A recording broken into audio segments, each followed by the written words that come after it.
Hello, this is Joe from Nerd in Korea. We are starting our interesting budget commanders number 8 now. And we're looking at the green color identity today. So what is this series about? These videos are meant to give ideas for good commanders that are available on a budget. That's really it. A lot of commenters have been like, why isn't it like this and this and this? And it's like, because that's not what the video is about. Anyway, not to be all snarky, but anyway. I am focusing on commanders that use more niche mechanics that are highly abusable. So what I really want in this is to see like mechanics that you can use and focus on that are very good. First of all, for reducing the cost of a deck. If you're using very niche mechanics, the cards associated with it are usually cheaper. Also, it's much harder to counter, right? The counters, a lot of like even targeted removal or something like that, will have limited effectiveness if you're focusing on a very specific like type of mechanic. This video features commanders with the green color identity, not necessarily mono green. Yeah, this is not mono green, it's green color identity, okay? So by budget, I mean $2 or less, and I'm using the TCG market value for that. Not a sponsor. Excuse me, there you go. Not a sponsor.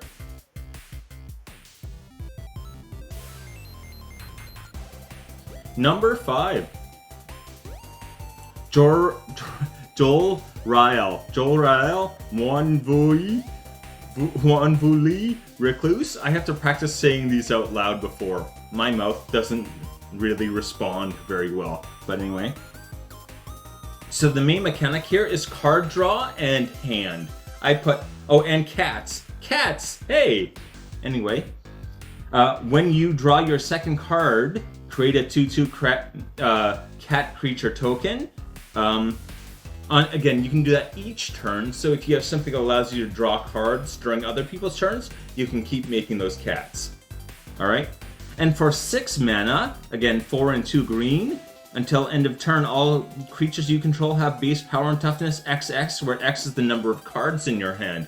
So very focused on card draw, right? Card draw to make your cats, card draw to like boost them up later.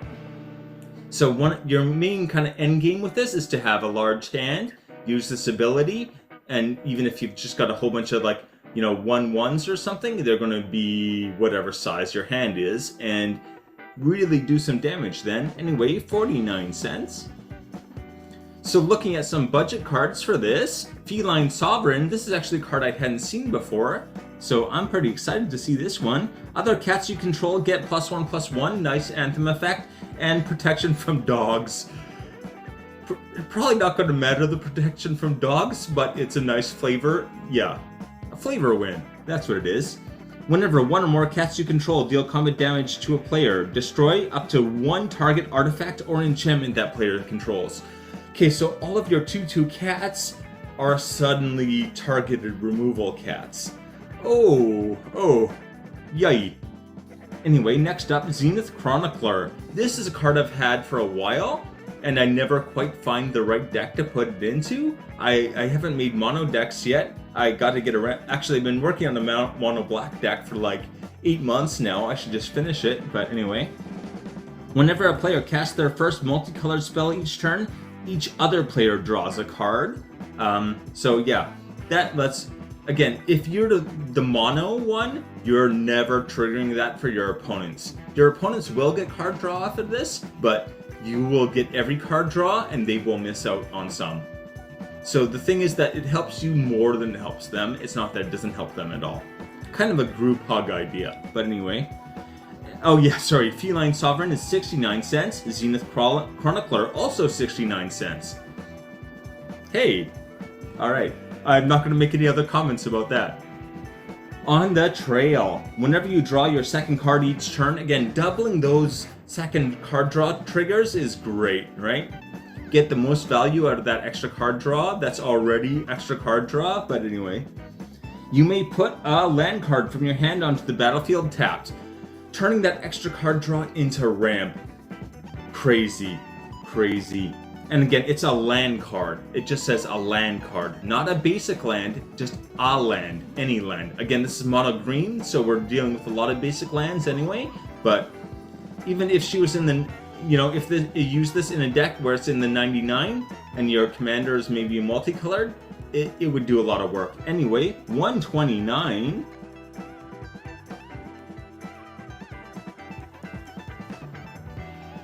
Number 4, Rocco Street Chef. I really like this one. So first of all, this is a group hug commander and food. All right, so we're focusing on kind of two different things here, where the main mechanic is food, and I think group hug is kind of the side mechanic. The main thing about group hug is that it's great, but it's about you getting more value than you're giving to everyone else. So you need all those synergies you can get, you want to put into this deck, and that's where you really get the kind of advantage. Because obviously giving your opponents things doesn't seem like a good idea, but if it's getting you a lot more than it's giving them, then it's kind of worth it. Anyway, at the beginning of your end step, each player exiles the top card of their libraries. Until your next end step, each player may play that card. Again, you're kind of giving everyone at the table an extra card, which they have to cast or it's out, so that's one kind of advantage. You're limiting their options. If they don't cast it, they lose it, so they kind of have to make that choice, like, am I using this, or am I not having access to it for the whole game? So it doesn't make the decision making harder, is guess what I'm trying to say. And whenever a player plays a land or casts a spell from exile, put a +1/+1 counter on a creature and create a food token. There are some decks that will get so much out of this. A deck that uses, if you have an opponent using Plot a lot, or like Cascade, or Discover a lot, any of those, you're going to just be like racking up the +1/+1 counters and making a whole pile of food tokens. I think these strategies have become more and more and more popular. Like Foretell, I think, was kind of like an outlier, and now with Plot and kind of Discover on top of Cascade, you're getting a whole bunch of cast from exile effects that really start to stack up over time. Not to mention your commander does that anyway. Oh right, 49 cents for him. Before I completely forget, Peregrine Toque. I love this card. If one or more tokens will be created under your control, those tokens plus an additional food are created instead. So basically make an extra food token every time you make a food token. Remember, this is going to proc off one at a time. So it's going to make one food token, one food token, one food token. You're making two every time instead, right? 49 cents. And Faldorn, Dreadwolf Herald. Whenever you cast a spell from exile or a land enters the battlefield under your control from exile, create a 2/2 wolf creature token. Again, you're going to get a whole pile of wolves because you're probably going to be doing that every turn, right? At least once every turn with your exile effect. That does affect you as well. And then for one, you may discard a card, exile the top card of your library, and you may play it this turn. Okay, so maybe that's not why you want this really, but it's something that might be useful if you need to dig, it's there. It's a tap effect, so you know, it's once per turn and you have to discard. So yeah, you're mostly in it for the wolves, but anyway, that is $1.99. And Knight of Sweet's Revenge. This is such a good card. Oh my god. When it enters the battlefield, create a food token. So hey, food. Foods you control have tap to add a green mana. All your food tokens suddenly become mana rocks. What? What? Food tokens I think used to not be highly effective, and then the Lord of the Rings set came out, and they were all like, Hobbits love food, and just non-stop food. It's like Clues food have gotten so much boost over the last 2 years that it's like treasure used to be the only thing you really cared about, and now those are like big rivals. If you have the right setup, they're so much better. Like even this, if you have this card out and food tokens, that's better than treasure because you don't have to sacrifice them, right? Anywho, that is 35 cents.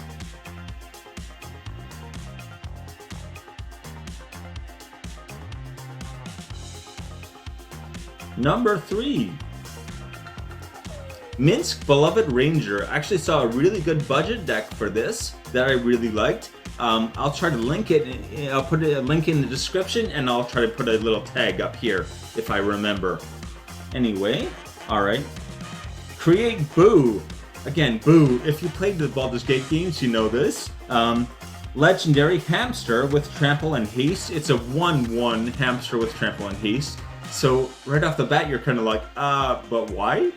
Anyway, pay X until end of turn. Target creature you control becomes a giant and has XX as the target base power and toughness. Alright, so however much mana you sink into this, you make a creature that big. Their base power and toughness. So again, any kind of +1/+1 counters in the equipment, just like boost it up even more. The downside here is that it has to be used as a sorcery, so you can't like wait until the combat damage is being assigned and then give it that huge boost. So instant speed would be better, but yeah, still this is I think a very interesting one that can get. I like this mostly because it is very green, but also doesn't rely on creatures as much. Like if you have one creature, you can do a lot with Minsk, right? Anyway, 99 cents. So we've got Katzul, Malamet Exemplar. I'm realizing my thing is a little bit too big. Katzul. Anyway, opponents can't cast spells during your turn. That is a super powerful effect. That like shuts down a lot of blue decks, really. They want to interact with you. They want to like mess up your stuff. And you can just be like, no more. It's done. Whenever one or more creatures you control with power greater than its base power deals combat damage to a player, draw a card. So again, every time a creature you control is doing damage and you've increased its base power, you draw a card as well. Card draw is good, yeah. Anyway, activated abilities of creatures you control cost X less to cast, where X is Agatha the Vile's power.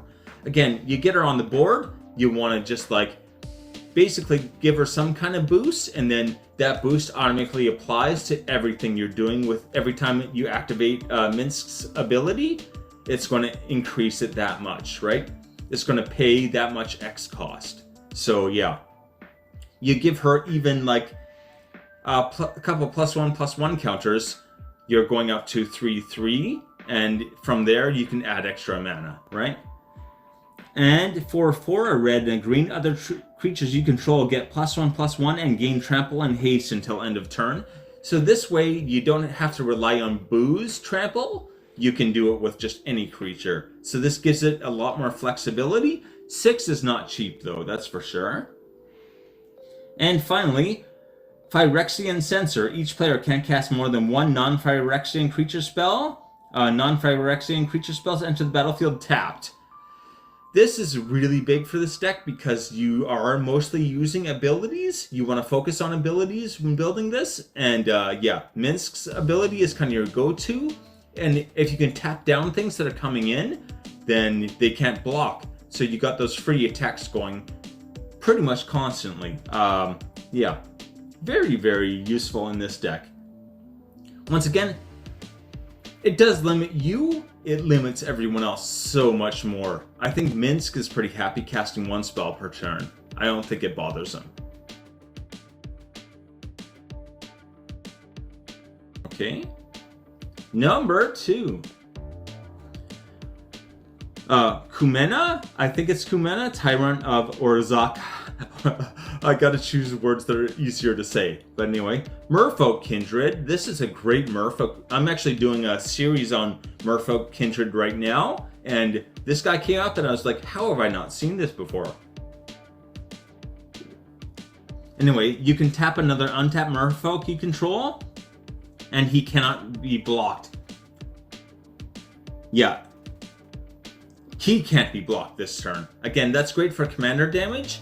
On there I put another Merfolk cannot be blocked. That's not correct, it's him. Tap 3 Merfolk you control, draw a card. Again, if it's the other person's, it's about to be your turn, it's the player right before you use end step, just tap all your Merfolk, draw a bunch of cards. Set up for the next turn, right? And then you can tap 5 merfolk you control and put a +1/+1 counter on each merfolk. So again, this doesn't require, none of these require heat taps, right? You can tap all these other things and activate this multiple times. So again, if it's the end step right before yours, that's when you really want to use these. You want to do all the card draw, all the +1/+1 counters. If you want to if you're set up to like be able to pull off a win, let's say you got 15 merfolk, which seems like a lot. I think it's not really, but anyway, if you got 15, you can activate it 3 times, give everything +3/+3, right? 3 +1/+1 counters, and then on your next turn, you can start like taking out some competition. Anyway, 152. Deep Root Waters. Okay, these I did focus a lot on the kind of the token. There's so many good merfolk cards that like I was going through this list, and usually it's hard to get my top 5 and like I do honorable mentions. With this, it was like I have to go through the list multiple times just to get my top 5 and my honorable mentions because everything is so good. It's hard to like pick one and take another out. Anyway, whenever you cast a merfolk spell, create a 1/1 in blue merfolk creature token with hexproof. Okay, tokens with hexproof, first of all, good, very good. I don't know if tokens are really getting targeted removal or anything, but still, it's nice to have hexproof.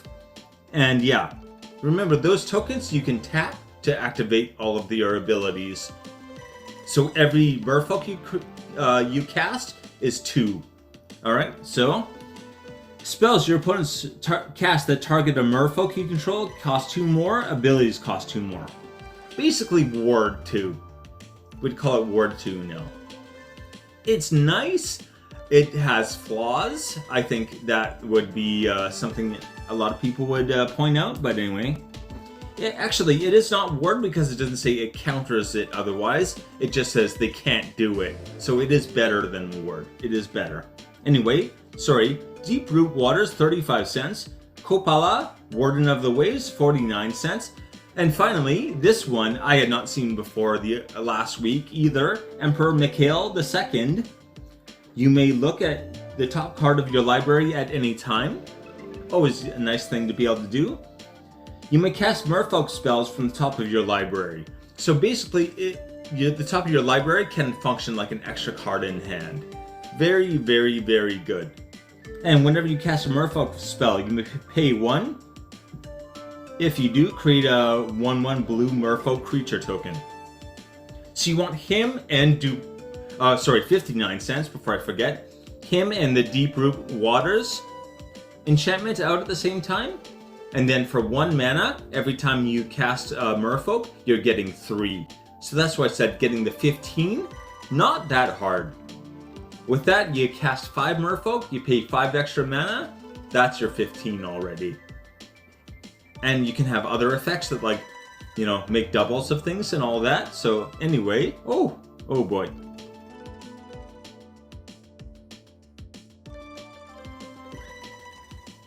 Number 1.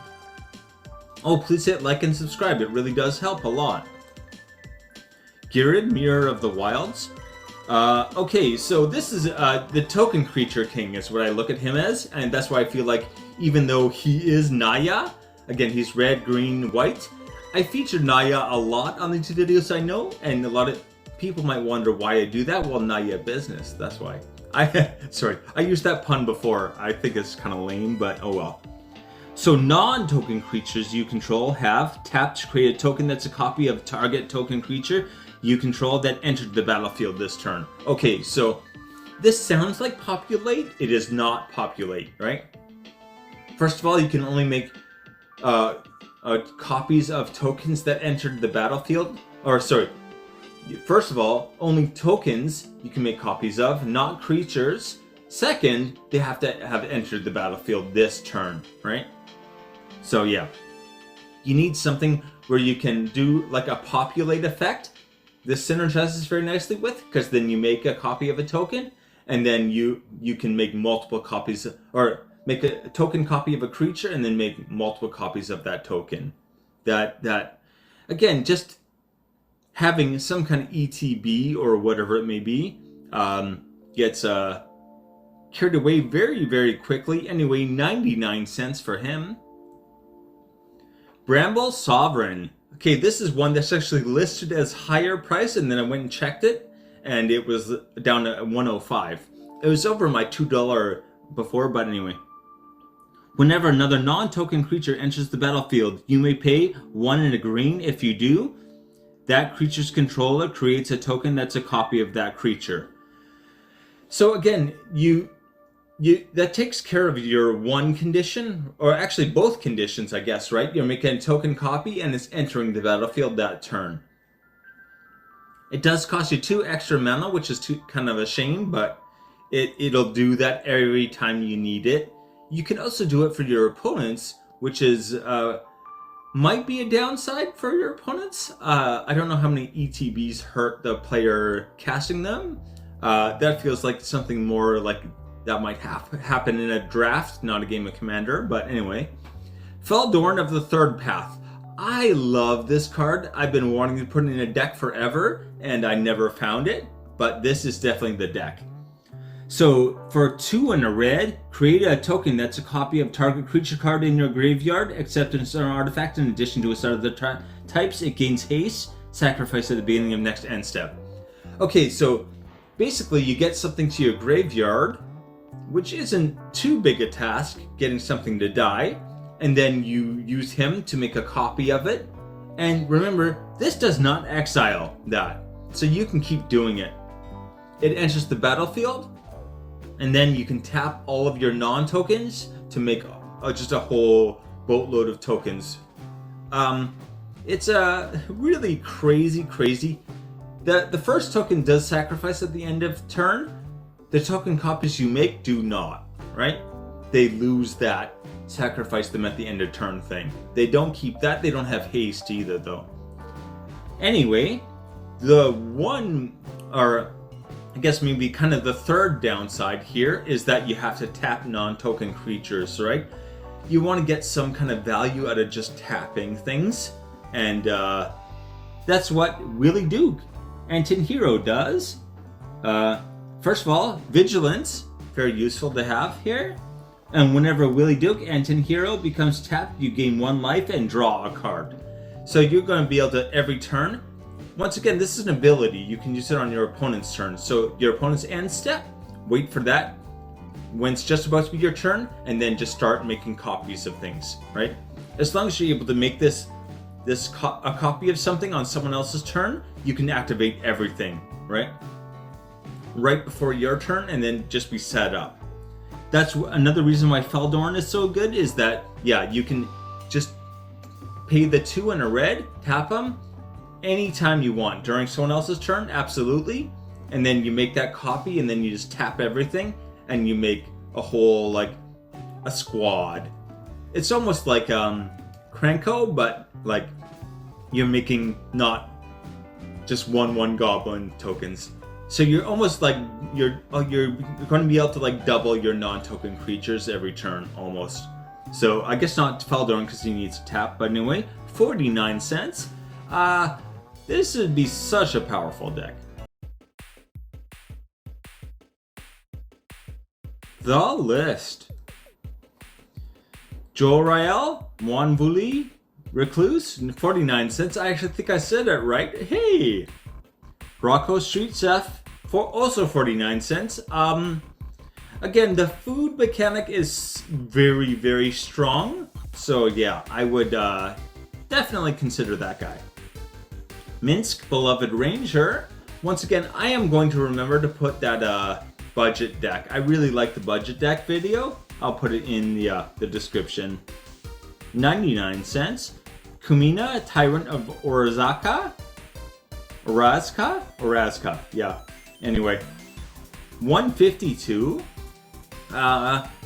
Especially the amount it lets you just do stuff during other people's turns, I think is amazing. Ghirid, Mirror of the Wilds, 99 cents. He is kind of like the king of token creatures, I think. Also, H in his name. Every time I type it without the H. I don't know why. Anyway, Alright, take it easy.